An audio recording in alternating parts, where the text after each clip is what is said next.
Good evening, all. I'm with my colleague, Nayanima Basu.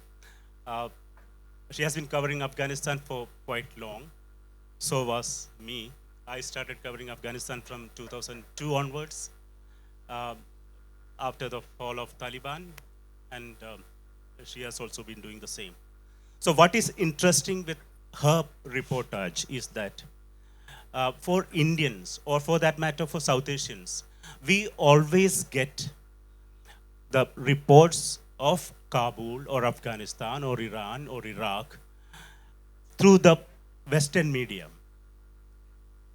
And we hardly had any reporters in Kabul or any of the neighboring countries' capital. So always get the Western point of view of this war happening there. So Nainima is maybe AFP, AFP, Reuters, all these things we get. Nainima is one reporter who actually went there and reported the ground realities, and that gives deep insight into the situation. And I would say, I mean, this war started in 2001 and it ended in 2021. And she was there just 8 days before the fall of Kabul. And that is why this book is. And she has written this book, is called Fall of the, how in 10 days a country's history has changed. Just wanted to, I mean, you must have all seen the pictures of coming from Kabul. The flights are taking off with a lot of people on the wings of the plane. And she has seen all these situations happening there. And so before getting into this discussion, I would just like to give you a very brief introduction to the situation in Kabul at that time. You know, we all know that this war, I mean, 40 countries for 20 years in Kabul. That means from 2001 to 2021, 40 countries fought them.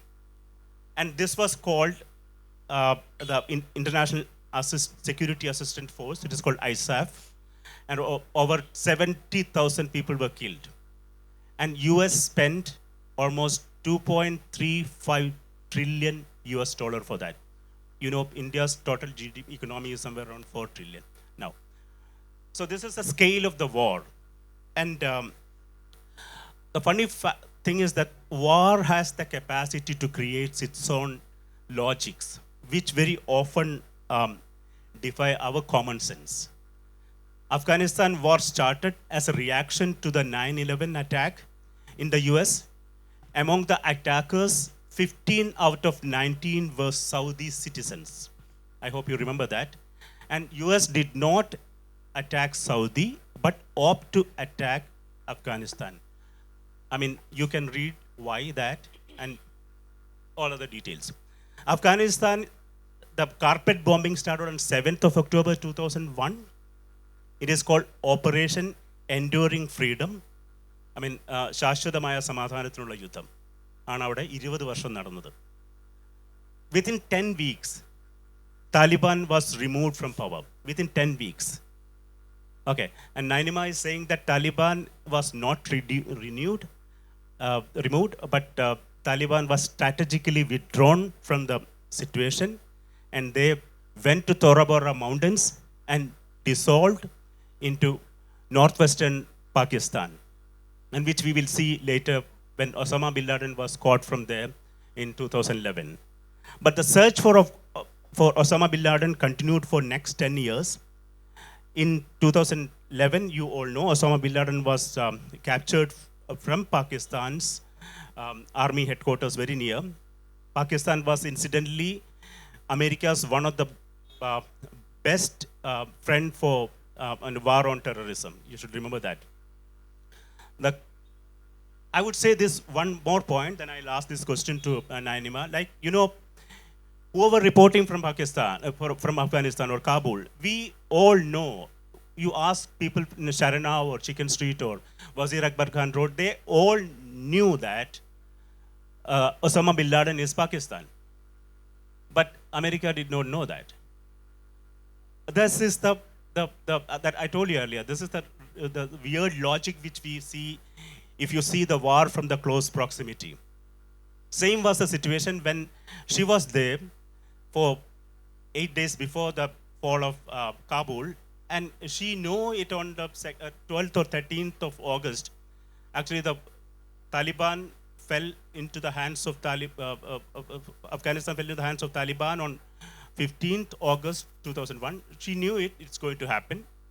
The whole street know, but the Western media, or for that matter, any media in any other part of the world, was not ready to kind of accept the fact. So this is what we miss if you don't have reporters on the ground. And she was one among them, one of the journalists who reported from them. So I would like to ask you, Nayanima, how was the day like when the Kabul fell in the hands of Taliban, and you were doing some interviews with the Hekmatyar at that day. Can you explain who is Hekmatyar and what has happened there? Sure. Thank you so much, Narayanan. It's an honor to be with you on this panel. Thank you, Mathrubhumi. And thank you, audience, for coming here, for listening to something like Kabul, and sitting in Trivandrum talking about Kabul is, a wonderful experience for me. The fact that, as Narayanan said, I wanted to go to Afghanistan, and many people ask me this question, why I went there. The answer is simple, that Afghanistan is in your neighborhood. If we rely on Western media to understand Afghanistan, nothing can be more tragic for a journalist. Yes, sometimes finances are a problem. Indian media houses don't really spend that much. But it's a tragedy that we don't have reporters deployed in the neighborhood, and we rely on secondary sources, and we don't go on the ground to understand the nuances from there. Having said that, and coming to your question, that very day when, so to say, Kabul fell, I really don't call it a fall, but, Bloomsbury agreed to this kind of, title, but Taliban was always there. And I realized that the day I landed in Kabul on 8th of August, and I convinced my editor that there's a backstory to that. He agreed. He said, "Are you sure?" I said, "Yes." TV journalists were already there from India, but they were only covering the war. They were going to Kabul, getting embedded with the Afghan forces, and coming back. So I said, I'm not going to do that. I'm going to be on the ground talking to people there, the common man there, especially women, children, what is going on the ground. So the day I landed on 8th of August, first thing that hit me was so much poverty was there, and I was made to believe, and this was my first time in Afghanistan, so to say, that Kabul is this world-class city where, you'll get everything as glorified as Delhi and all that. It was not that. The people there are very resilient. They don't make you realize that they are living a war day in, day out, every single second. Since the time the Great Game started there from the 18th century, they know what is war. They know how to live with war. So when I landed there, I realized that the Taliban is there in every corner. They were sitting amongst us. They were there in Serena Hotel. They were there in the kebab stall outside my hotel. It was just a matter of time when they were waiting for that green flag to come from Kandahar, their main body that is there in from where Taliban sort of took birth, and of course the leaders now there in Doha. And the fact that when under Trump 1.0 they had a peace deal signed, they very much realized that the Americans, these very Americans who came and ousted us, are going to hand it over to us on a platter. So the Taliban was there, but on 15th of August, I remember on 14th of August writing a story and sending it to my editor that, I feel that the Taliban is there and it's matter of just couple of days when they'll come in. So nobody agreed because the Western media was saying that no, there'll be a deal, the Taliban can never come back. And then eventually that happened on 15th of August. I was there sitting with Gulbuddin Hekmatyar, one of the former prime ministers of Afghanistan, who's the Western media, of course, for various reasons labeled him as the butcher of Kabul. He was kind enough to give me an interview. I was one of the first Indian journalists to interview him for 20 minutes, and then I realized something is amiss, and he said he had to stop the interview in between, and his men and came and whisked him away. So I was shocked. I'm like, in the middle of an interview, he left. Then somebody told me, you need to also run. The Taliban is here, so they can attack this very office because Hikmatyar is, anti-Taliban in a way. So you need to also run. And my hotel was about 7 kilometers from where his office was. And by the time I came out of his office, I realized my cab was also running away. So, that's another, those portions are there in the book, that how difficult it was for me to come back to the hotel, Serena Hotel, which now you're aware, Narayanan, is sort of shut down, and the Taliban has taken control over that hotel.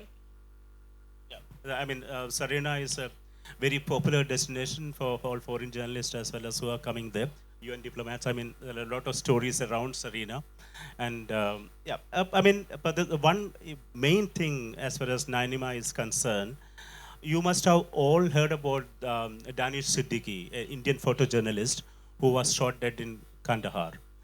He was embedded, and he was going around. That happened on 16th of July, and she, I mean, what prompted you to go there at that time? Is it just hardly 3 weeks and Taliban is around you?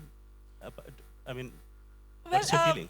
See, just as Danish, and I'm sure, you're a journalist, you understand the passion for news, right? Whenever news is somewhere that is developing in such a fast pace, and that's right there, in your neighborhood, you feel like going there. You feel a complete wastage sitting in Delhi and getting, in that elite circle, getting fed by the government agencies and ministries that, no, everything is fine. How much can you rehash press releases, right? So I thought it's best to go there. And yes, Danish incident is extremely unfortunate, and the fact that even I'm sure he was also driven by that passion, that he was pushing the limits, and he in fact ended up in Spin Boldak, and which is a dangerous zone, as you're aware, Afghanistan-Pakistan border, and he was also somewhat, I think, embedded with the forces. Reuters did an investigation after that, what really happened.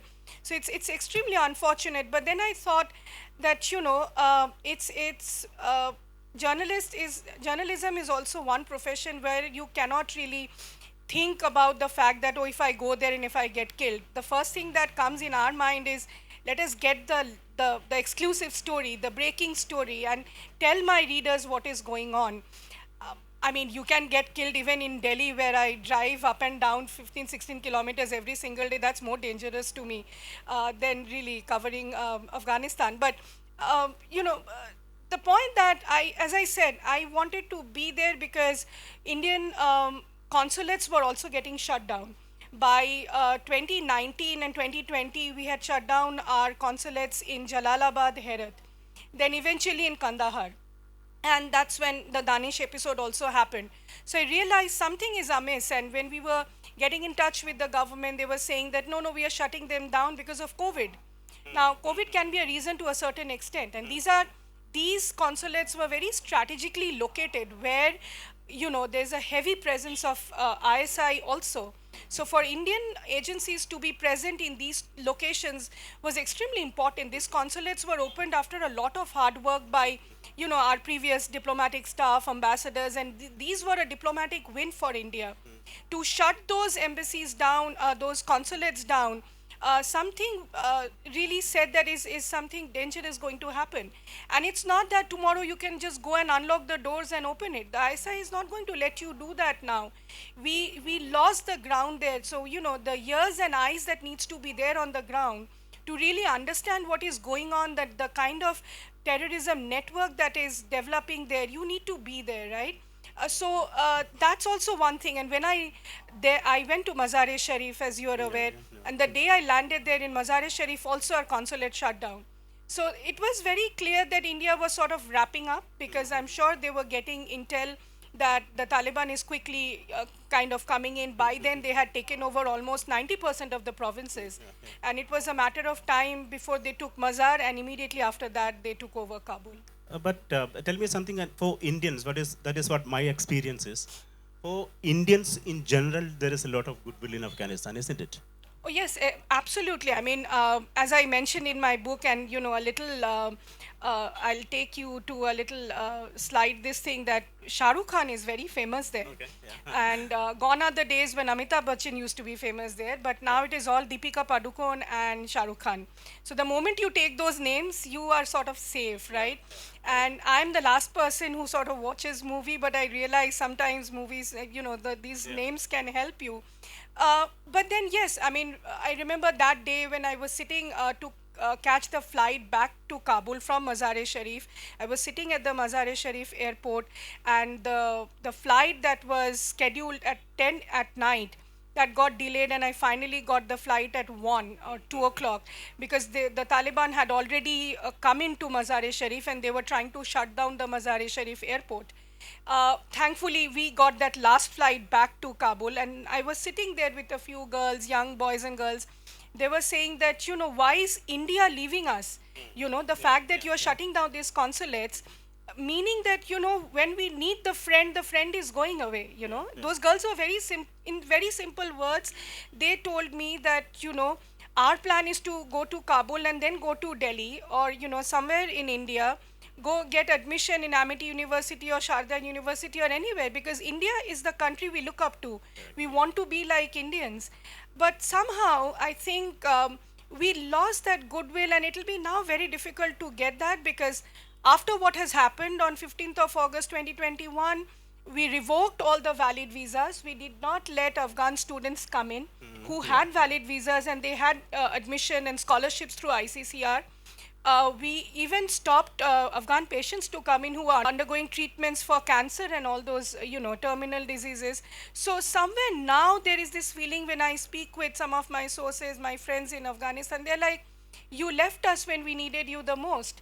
So Correct. Yeah. I guess that goodwill was our biggest strength, but it's maybe Yeah. not anymore. Yeah. Absolutely. I mean, I remember when we go to Kabul for coverage, because the television we have a lot of equipments and stuffs like that. So we used to carry this CDs. That time there was no kind of mobile phone or so. So we used to carry the Hindi old movie films CDs, and when the checkpoints, you just give the CDs, then they will ask Pakistani or Hindustani. Yes. So they always ask Pakistani or Hindustani. If you say that you are a Hindustani, you'll say boro boro boro boro. You can Yeah. go. That is Very typical true. Afghani style, and a lot of goodwill. You don't kind of believe the kind of goodwill that Afghanistan has towards India. I mean, there is a Indira Gandhi National Hospital in the city Yes, of yes, Kabul. it's there. India constructed the parliament, and you ask to any Afghani, they all like Indians like anything. Yeah, but come to the point. I mean, why? I just started this question. Everybody may be having the same question. 40 countries fought for 20 years. Yes. They lost it. They lost it because Why? I mean, the answer really lies if you start from Great Game, the Anglo-Afghan wars, both the wars, you'll see how Afghans are extremely resilient. It's not easy to sort of go there and defeat them, which is why I think, as I wrote in my book, I've written, Afghanistan is world's favorite battleground. That's where I think you go there and you see your strength and you come back.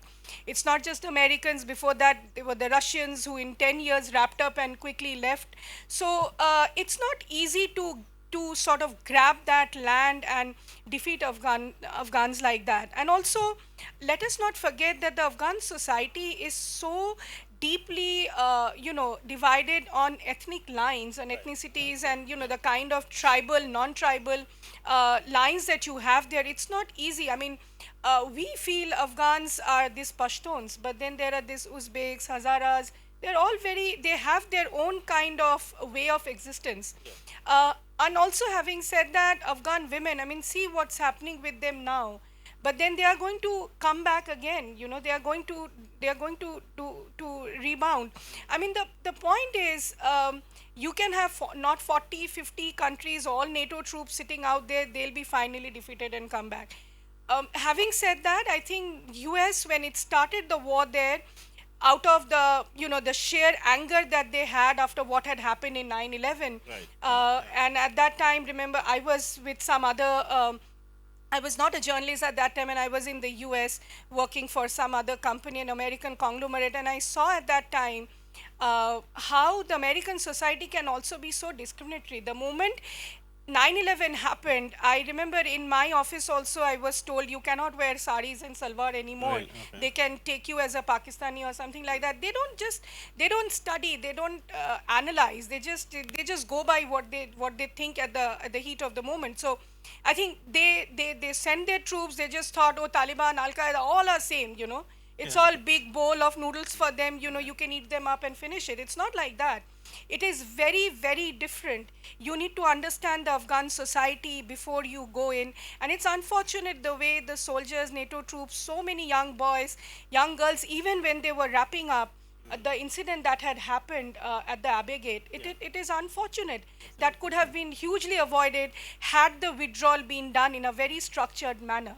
So, Yeah, that's yeah, what it is. absolutely. I mean, I have seen it from ages like from 2003, 2004 onwards. I mean, uh, as you said, it's absolutely insensible from the part of the Western forces. You can easily see the whole country was divided, and the German force was in the northern side, Mazar-e Sharif, Kunduz. Then UK was handling the Helmand, Paris. I told you all the 40 countries are distributed across the whole country. And the moment you come out of the airport, you see these flags of 40 countries, and nowhere you will see an Afghan flag in that sense. So you could imagine the kind of, I don't say humiliation, the kind of feeling each Afghani may be facing at that time. This is where the resilience, the roots of this resilience happen. And it's not just war. I mean, if you see Afghanistan from a close proximity, it is not just war. You just get out of the street, Wazir Akbar Khan Road, you will see a lot of girls selling the SIM cards and changing dollars. You remember, sir, they are all Absolutely. smiling. There are a lot of big marriages happening in Kabul. It's like, as you said, they are so used to this normal called war. And that is the reason they could not win the war. And so uh, I would like to ask you something about this woman. Usually, Afghanistan is always linked to this woman kind of suppressions and all. How do you see this woman empowerment that had happened during these 20 years, especially people like Fauzia Kofi or the Bamiyan governor, Habiba Sarabi, and Yes, there so are many many. are There are there. many. Yeah. Afghan women, as I said, they are extremely bright and they are extremely resilient. And the fact that when given a chance, they can really shine, as as Fawzia Kufi and others. There are several. They were there in ministries. They took up some very important government positions. And I think in the last this 20 years, from 2001 till 2021, they started believing in that American way of life, that Western way of life, and they thought that Afghanistan is finally changing, and it will take time, but it will become this normal country, so to say, with a democratic setup. Yeah. Which is why today they felt extremely, I mean, in a way, sort of backstabbed when the Americans just wrapped up and left, and now even some of the Afghan finances are being frozen, by the US, and they are not releasing it because they don't recognize Taliban. But then again, I mean, Afghan women given a chance, as I said, that they will come back again once situation changes. I don't know how that will. That time can only say, but I believe now is the time probably for some of the countries, maybe in the neighborhood. India is sort of dealing with Taliban now, directly or indirectly. We saw our foreign secretary Yeah, Vikram that's Misri right. going there recently and meeting some of the key Taliban ministers there. I think probably now is the time for all these countries to sit together and decide once and for all what you want to do with this country, because it is the NATO troops who came and messed up the entire society, and then they left in a chaotic situation. There has to be some accountability somewhere, which is why if you see even in the US Congress, there are these kind of questions that come up, investigations are going on. But then yes, I think the situation for Afghan women somewhere will change, and maybe because of them we need to bring the Taliban on the table and make them accountable to the Doha deal that they signed with the US, and Yeah, the yeah. US should do that. I don't know if under President Donald Trump, because he was the one who got the Doha deal shaped and designed and signed with Taliban, probably will bring them on the table and do some accountability. But then now today, the geopolitical environment is such that you have two wars going on. You have a very aggressive Israel going by its own plans, what it wants to do in the name of killing Hamas. I don't know which all country they will go and bomb. And then of course you have a Russia-Ukraine war going on. So I guess Afghanistan is not a priority now, but it is going to be soon. Yeah, yeah, absolutely. I remember that when we were covering Kabul, just like, there are women-run TV channels operating Yes. in Kabul. You don't believe it. Like, there's a TV channel called Zan Television. And I remember one incident near the Sarina Hotel where you were mentioning. I mean, we were covering there, and an old man was trying to cross that road. And, all the houses in Kabul are like, pasted in the small mountain side. So this is a very old man, and he was stopped by a American Marine. He just has specs and caps, and you can imagine typical Bollywood style, and having a gun. And he told something really very amazing. And my translator was saying, what he said is that, my house on the top of that hill is much older than the country which he is from. That is the reality. I mean, many people have that kind of very broad idea of, international, what is happening around them. But yes, of course, when things go wrong, and that is what happened in Afghanistan. So, could you tell me something about what is happening in Afghanistan right now? I mean, there is a general feeling among all of us that the Pakistan and Afghanistan are, okay, they're friends, and whatever happening in Afghanistan is good for Pakistan. And this is the general feeling. Now that is getting changed. The Durand line is becoming a problem now, right? Yes, Can you explain what is Durand line and? Well, the Durand line is the is the border between Afghanistan and Pakistan, and where India also has a claim, so to say, because this technically falls in Pakistan-occupied Kashmir, that area, and so there is this trouble that is going on between Afghan Taliban and Pakistan Taliban, which is a very complex and an age-old problem. But then again, as I said, with Taliban coming into Afghanistan, which was wholeheartedly facilitated by Pakistan under Imran Khan government at that time, the Pakistan Taliban started to feel empowered, and then they said that we'll also start claiming independence, so to say. But then again, I think these problems they know how to deal with. There will be problems between them, but they'll also remain friends, so to say. But then it's also a reality that right now, even under the Taliban government, there is a realization that we would also need an India to do business and revive our economy, because for trade, they know very well Pakistan will not let them do trade with India and others over the land routes, which is why they need the Chabahar port, and for which India is building the Chabahar port in Iran.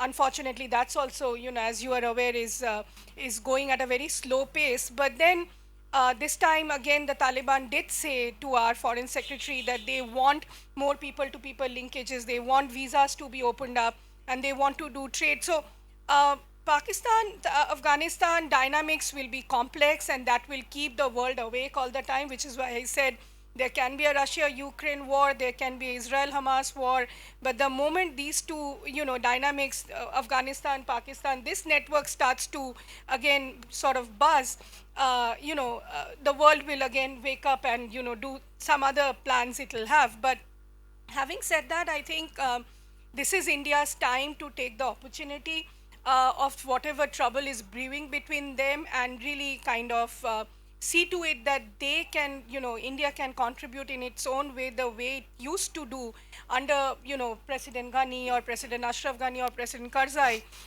to help them with whatever contributions it can. Because Absolutely. in South Asia, we were the largest contributor in building Afghanistan. And people may ask that why should we go and spend there? We should go and spend there because this is our neighborhood. Correct. And we know what neighborhood we are living in right now. Bangladesh doesn't love you anymore. Sri Lanka doesn't like you anymore. Pakistan, you've stopped talking. Afghanistan, I don't know if what you want to do with them. Nepal is always suspicious. So, for India to keep the neighborhood in the, in the tight grip, you being India, could be problematic in our foreign policy. So we need to do all this. Absolutely. I mean, after this fall of Kabul, India's relation with Afghanistan has totally changed, and maybe I don't know, this is gradually getting better. The fact is that the when Hamid Karzai, for example, the president, studied in India in Himachal Pradesh. So a lot of students are coming from Afghanistan and studying in Indian universities, and that is the investment which India actually doing to mold a generation which is actually sympathetic to India, and that always will benefit us. I'll just give you a small example why we have had reporters in Afghanistan, like Nayanima, because when we were covering Afghanistan in 2008, there was a huge blast in front of Indian embassy, which was kind of done by the Haqqani network. I mean, you can explain what is Haqqani network.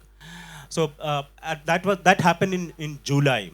So we interviewed some of the Taliban leaders at that time. In July 2008, we interviewed some of the Taliban leaders, and they said on record that there is something really big is going to happen in India. We said, okay, they were just saying it. But that happened in India in November 2008. Mumbai attack happened. We should have had reporters, we should have had people in places, I don't know, could have been avoided if we have better intelligence. So can you just tell me, because you were telling about, there are a faction, I'm not telling all the Afghanis are good. They are not. There are very dangerous criminal elements. For example, this Haqqani network, which is part of this Quetta Shora in Pakistan, the northwestern Pakistan. They get all kinds of training there, and they send people to Afghanistan. They are always chasing Indians. And the Danish Siddiqui was one of the victims. And how was your experience? How difficult was it for you? See, when I was there, the priority at that time within the Taliban circles was to how to get provinces after provinces. So, what the kind of information I was getting is that while the Taliban was fighting within, with the governors of the provinces, they were getting the intel from Haqqani network. Yeah. And that's how I said that, how Pakistan sort of facilitated the Taliban takeover. And also the fact that, Haqqani network remains a threat for India even now, which is why India had to shut down the embassy when the takeover happened. However, there was this, in the present circumstances, I don't remember any kind of threat that India has got within the Haqqani network. That's also because there is a lot of tension going on within the Haqqani network and the Taliban. Yeah. Within Taliban also, there's a lot of tension going on between the leaders in Kabul, leaders sitting in Kandahar, and leaders sitting in Doha, which is why if you see one of their prominent leaders, Tanekzai, he's been constantly talking about, opening up schools and colleges for women. They're saying, look at Iran, look at other Islamic countries where women education are given a priority. Yes, you can tell them to cover up, but you cannot stop their education. But then that is something the Kandahari Taliban is not going to agree. And the Haqqani network is now going to be all powerful, because before the takeover, if you remember, Sirajuddin Haqqani was allowed to write an op-ed in New York Times.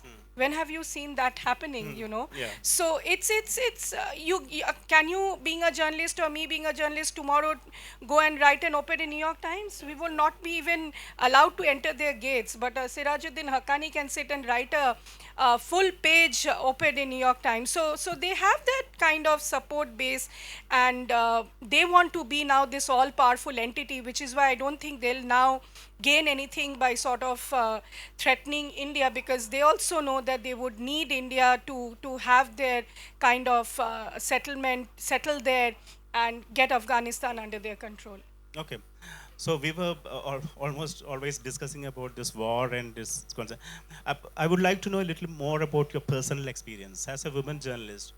Tell me something nice about Afghanistan. I mean, what was your feeling when you meet people there, and how was they reacting to you?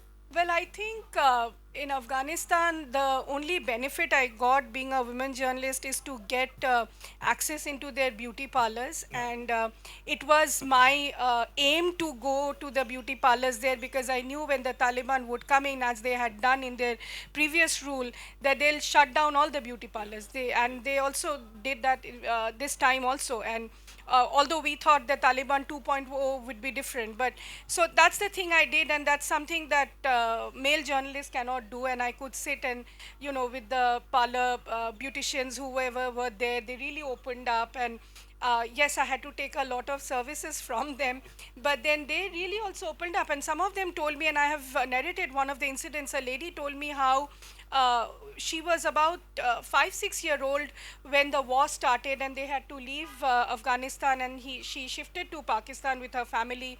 She got all the beautician courses certification done in Pakistan. She was there in Islamabad. Then she got married, and married to an Afghan again.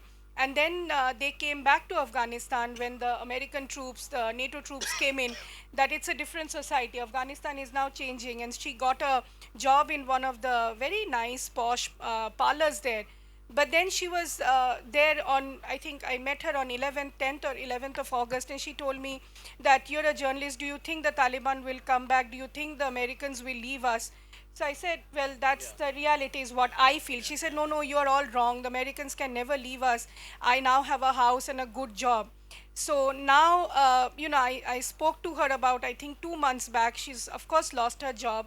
Her beauty parlor had been burned down. Her husband is jobless. She has 4 children. So that's the kind of American dream she's living. Yeah, this is the women's life in Afghanistan is disastrous now. I mean, comparing to, I mean, this is the only one thing which I see a positive, that what's happening during the war period, quote unquote. Because, for example, we did some stories last week. Girls can only go to school up to the class 6, and we have footage from Kabul's. I mean, literally, girls crying coming out of the schools. And now the strange thing is that if you have a house and which window is open to the other side, where remotely some man could see you, you have to shut that down. I mean, now the houses in Kabul are kind of busy shutting down all the windows which is open to the public, and the women cannot go to the park. By the way, these women are so very powerful. I mean, Afghani women are really powerful. I could see, I just spoke about Fauzia Kofi. Her husband was shot dead in front of her. Her children was kidnapped, and she became the governor of the one of the provinces. So same was the Bamiyan governor also. So I mean, what would you foresee? I mean, there was a hope that the Taliban version 2 would be better than Taliban version 1. What is your take on that?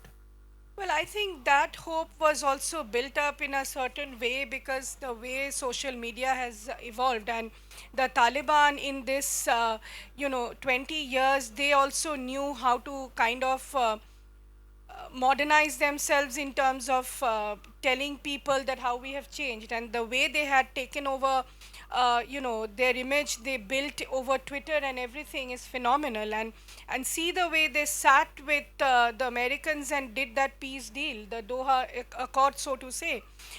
They negotiated with the Americans and signed the deal, which gave everybody this kind of thought that, it'll be a Taliban 2.0, which will be very different from first Taliban.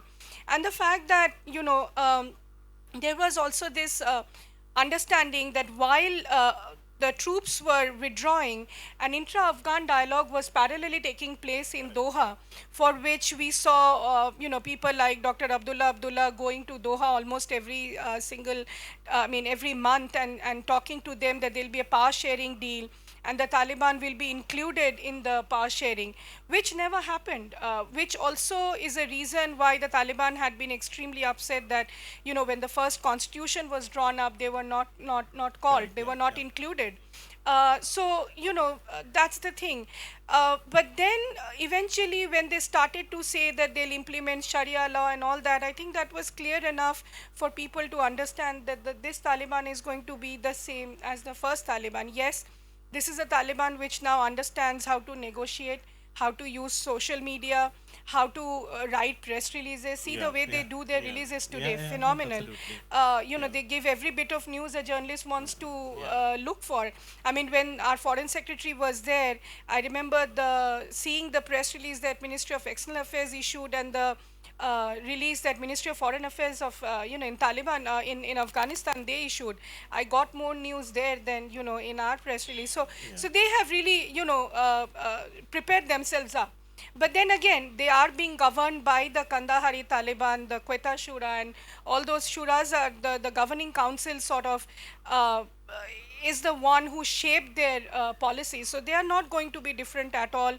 And that's why, that's the fear, that unless you now recognize them and make them accountable, it's going to be worse than what we are seeing right now in Afghanistan. So you could slightly expand this. I mean, this is a time of deals now. You could see the word deal most often in the diplomatic circuit, especially after the Trump's coming.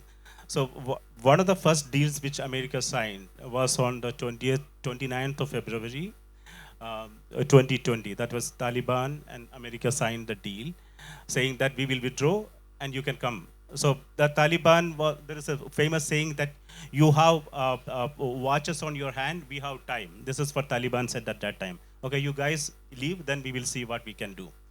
So again, we are hearing this deal around us. I mean, maybe in outside Afghanistan also. Is it really workable in this kind of war situation? Ukraine war deals, maybe Israel, Hamas situation. See, again, now the thing is, you have what you didn't have in those 20 years.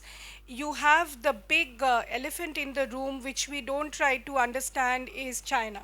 Right. Yeah. Okay, now Yeah. you have a China in Afghanistan, which has entered that country in a very big way. Right. They are dealing with Afghanistan very normally. They don't see Taliban as as a terrorist entity. They are sending their diplomats there. The Taliban is sending their diplomats in Beijing. So, and then they are there doing a lot of mining deals and other things.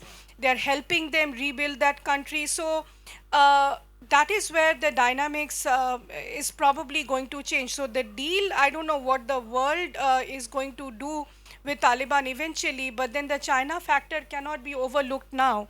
And which is why I again say that for India it is extremely important to get some kind of presence and footprint there. Maybe, our embassy that is there operating in Kabul is just there with a technical team. Yeah. We Yeah. are still not giving visas, we are still not doing any deal with them, we've not restarted the projects that we had left there. So I think that is what is needed, apart from any kind of deal that comes out. There's a Moscow format dialogue that goes on where the Taliban is a stakeholder. Is So India part of that dialogue now? No. India is still No, not, yeah, yeah, but yeah. then they get invited sometimes. So the point is, what deal will the world come up with is anyone's guess, because now the geopolitics is changing in a very big way. We suddenly, the world's focus is now entirely on Hezbollah and Hamas, as Yeah, you are yeah, well aware. yeah. And of course, a Russia-Ukraine war has to stop somewhere. There has to be some end game to that.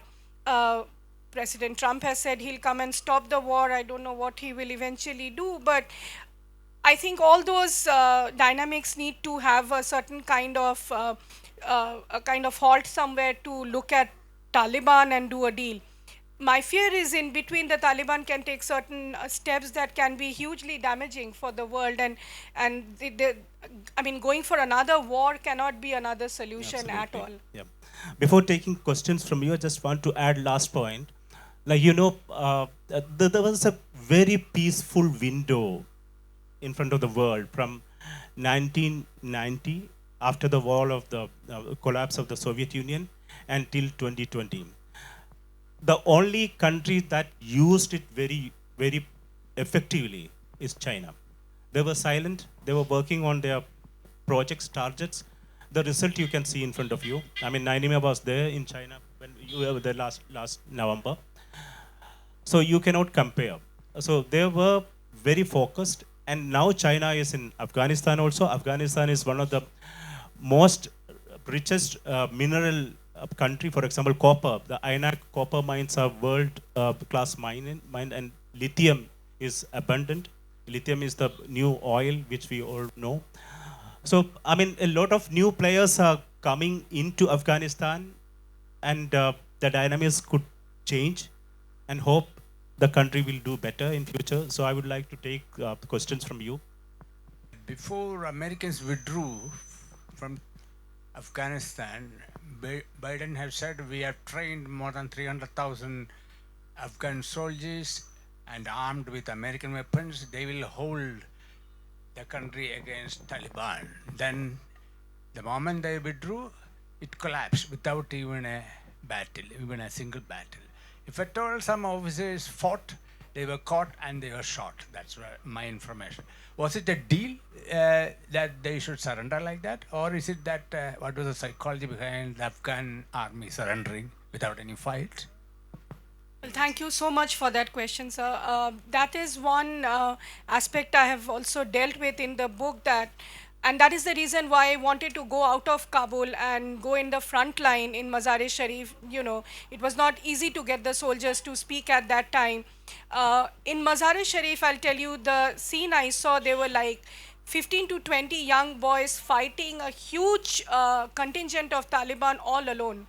They said that the Americans who were present here with all their equipments, they left and they deserted us, and they had been leaving since 2014-15. Some of them never got the training. They were only made to look as an American soldier with all the fashionable gears that they wear, sunglasses and those caps and hats and American guns. But while they were withdrawing, they were also withdrawing with all the weaponry, and they were not given the kind of training that was supposed to be given, because they were the soldiers, the NATO troops, the NATO soldiers are also getting fatigued, and they were not ready to fight at all. So you know, they were withdrawing, which is why some of them fought, some of them didn't fight. Having said that, it's also true that the Ashraf Ghani government did not pay them their salaries. Some of them, some of the younger boys that I met them, and they were fighting the Taliban with all their heart, with whatever they had. That 20 boys, all of them told me they did not get salaries for past 1.5 years. They were not getting any leaves, even for a day, to go and meet their families. So they were all living in a very treacherous condition. So I will not blame the Afghan forces at all. And then they thought that India will be helping them. The Afghan defense minister at that point of time in the Ministry of Defense, I spoke with a lot of higher officials who said that, you know, okay, the Americans are leaving, we want India to give us some kind of air support. The crucial part of the war was to get the air support so that you can identify the pockets where the Taliban was hiding. And they did not get that air support from anyone. I know for several reasons it was not possible for India to go ahead and put the boots on the ground, but that is the reality. The reality is very much different from what we were made to think, as if the NATO troops for 20 years trained them as they are. They were not given any kind of training. They were given training in some of the key locations where the American interest was there, but then nothing beyond that. And you know that much more than me, sir. When they left, they broke all whatever you know, choppers and everything that they had. They left the kind of this thing weaponry there. And the reality also is, Americans empowered the anti-Taliban forces, the so-called warlords, more than the soldiers, right? like Dostum, like Atanur, they were empowered more and they made huge amounts of money. They live in palaces. So, they got all the money which was sucked up and not the Afghan forces, so to say. I would just add to one point in this. Actually, this training was a kind of eyewash. Nothing, no training happened. Serious training. I mean, this training was contracted, outsourced to companies in South Africa and some other countries, and they were taking a lot of money for that. But training apparently was not happening, and they were not kind of metal for training. Also, these are the just boys who are going around the road and just were just recruited, quote unquote. Because in reality, you also do not know how the Taliban fights. The Taliban has a very different way of fighting. They don't fight in the conventional way, picking up a gun and shoot. They have a very, I would say, to some extent, a guerrilla kind of warfare that they do, and you have to actually go inside their dens, the zones, and fight them. You can't have a front line where they'll come and fight. It's very different the way the Taliban fight, and I'm sure the NATO troops had zero understanding how the Taliban fights, and which is why they're back today where they were. Good morning, ma'am. My name is Atmiya Anil. So, my question is about the Soviet supporters that was in Afghanistan. So, I read about this in the novel of Khalid Hosseini, and there was one woman which inspired me, Kala Rakmal, who was a teacher, and who was a. You said that Afghan women are very resilient. So, she was the one who I admire throughout the novel, who forbade women to wear the shawls. So my question is this: there were still people who fought against America when they were in Afghanistan. What happened to them? What happened to the socialist network in Afghanistan in the fall of Kabul? See, the socialist network, that's the reason why you would see really after 1989, when the Russian forces left, there was this systematic kind of entrenchment that was done by the US and others. If you see the way, as I was saying, some of the anti-Taliban forces, were given the money to fight and also to sort of wipe out the kind of socialist network ecosystem that existed there. Having said that, it's also true that it's present, still very much present. It is there in their psyche, so to say. A lot of socialist network you will see in some of the zones, in some of the provinces, right? But then they don't have the power today to fight the Taliban. It's not really that easy. Even if you see in Panjshir Valley, the anti-Taliban force that had taken over, and people were thinking at that time that they'll be able to oust the Taliban. Due to paucity of funds and several other reasons, they are also not able to do anything at all. And the fact that a lot of them have now gone out of Afghanistan, settled in several other countries, so it's not possible to regroup them and have build a force against the Taliban.